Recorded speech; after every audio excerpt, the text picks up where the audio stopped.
This isn't just any V8, this is a classic. Look at the carburetor here, perfectly balanced. The sound this beauty makes, it's music. So this casting number right here, that confirms it's the original. What about the gear ratios? Are they standard? Yes, exactly as expected. See this assembly number right here. The 7-blade torque schematic confirms it. Ooh, that's it. That's the one we needed for the 68.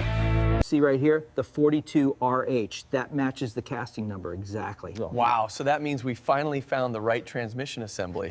Look right here. See how the assembly number matches the schematic. Wait a second, does that mean?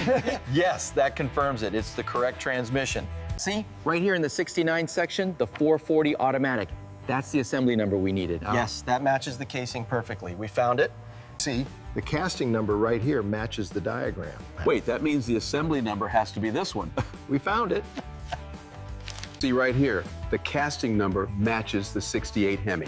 That means we finally have the right transmission. Look at that. We're sure. That's it. That's the one, finally. I knew it was a Mopar part.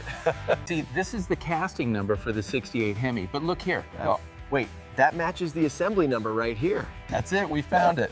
Look closer. It's listed right here under the casting numbers. Wait, is that the 351 part? That's it. That's it. The correct transmission assembly. Look right here. The assembly number matches the casting date. That means we finally found the right transmission for the V8. Okay, the sequence here for the 68 Hemi, wait, look at this.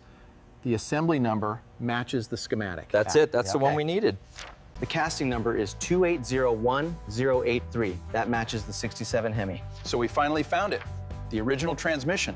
Okay, the sequence for the A833 transmission, casting number 2468. Wait, here it is. Assembly number 2801860. That matches the casting date perfectly. That's the one. All right, the casting number is 2801053. It matches the A833 4-speed for the big block. Okay, I see it now. Yeah. There it is. The date cross-reference matches the assembly number exactly. It's the right one. That settles it then. Look right here. The assembly number matches the date code. It's a 68. I knew it. That confirms the whole build sheet. All right, everyone, that's it for this segment. Time to get back to work. Who's buying lunch around here? All right, guys, that wraps it up for the V8 today. See you in the bays. Hey, easy on the chrome back there. And that's a wrap on the investigation. Now let's see if this old girl still purrs. Bet you $5 it starts on the first try. Look right here, the cross-reference matches the 68 stamp. You got it, that confirms the build date. Look right here, see the cross-reference? It matches the stamping. I see it. That confirms the build date.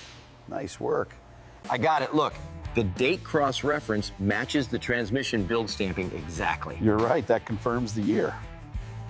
The sequence is 4G1A for the automatic. Wait, scroll down to the C3 models. See that stamp right there? Ah, 4G1B. That explains the discrepancy. Look, right here. The casting number matches the 72 run. It's the original transmission. That's it. You found it, man. Look right here. The casting date matches the serial number. It's a 1969 transmission. That settles it then. We found it. The application sequence shows the Borg-Warner T10, part number 9790251. That's it, that's the one we need. Look right here. The casting date matches the serial number prefix. I knew it. That confirms it. Excellent work, my friend. Look, the cross-reference matches. It says right here, 1969. That's it. Incredible. Look here, Tony. The serial number matches the production date exactly. It's from 69. Unbelievable. We finally found it. Look, the date matches the serial number. It's November 1968, just like the manifest said. That explains the carburetor difference. Look right here. The casting date matches the service bulletin, and it's from 64. That's exactly what we needed. Incredible. Look, the casting date matches the production run exactly. December 1966. That explains the discrepancy we found earlier. Look at this. The casting date matches the shipping log exactly. It's the real deal. I knew it. That confirms everything we suspected. Look right here. The patent date matches the casting number. It's from 1952. Incredible. That changes everything. Look, the casting date right here matches the production records. It's original. Incredible. We finally have the proof. I found it. 1957, right here. Yes, that's the one. Great job. Look right here, 1957. It matches the casting date. That's it then. We finally confirmed it. Look at this. The casting number matches the 67 model. But the manual says that wasn't introduced until '69. Okay, Wayne. We hope this helped you out. Don't forget to like and subscribe, and we'll see you in the next video. Thanks. Thanks for stopping by the garage, everyone. Keep wrenching, and we'll catch you on the next one. Look, the 2568 stamping matches this exploded view right here. I knew we had the right manual. You got it. That confirms the revision. All right, guys, thanks for tuning in. We really appreciate all the support. Keep wrenching, and we'll see you next time. Yeah, the timing chain is definitely the culprit. All right, everyone, thanks for tuning in. Keep those engines running smoothly, and we'll see you next time. Thanks for joining us in the garage. Don't forget to like and subscribe, and we'll see you on the next one. And that's how you rebuild a classic, everyone. Stay safe out there, keep wrenching, and we'll catch you on the next episode. Look, the mistake wasn't just human error. It was a systemic failure in the quality control process right here on the floor. This piston was installed incorrectly at the factory. See the scoring right here. That's why quality control is absolutely critical in engine assembly. So the main takeaway here, crucial for anyone restoring these parts, is that the sequencing has to be exact. Otherwise, you end up with a total failure. Ultimately, the meticulous preparation of these components is what guarantees success. With the right tools and these techniques, your engine will perform flawlessly. And that's why precision matters when rebuilding these classic engines. The cast iron components need careful handling, but the result, and that's how you get professional results every time. Thanks for watching. We'll see you back here in the Bay next week. So that wraps up our look at the V8. It's a true classic, and with the right tools, you can keep yours running for decades. Join us next time. So that wraps up our look at the V8 build.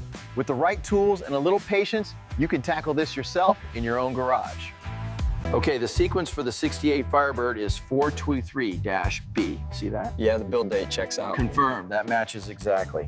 All right, the application sequence here shows the Borg-Warner 3-speed. See, this casting number confirms the build date was late 67, just as we thought. This sequence here, 3.450, applies to the Muncie M20. Right. So the build date confirms it's the original transmission. The application sequence is 392578 liter.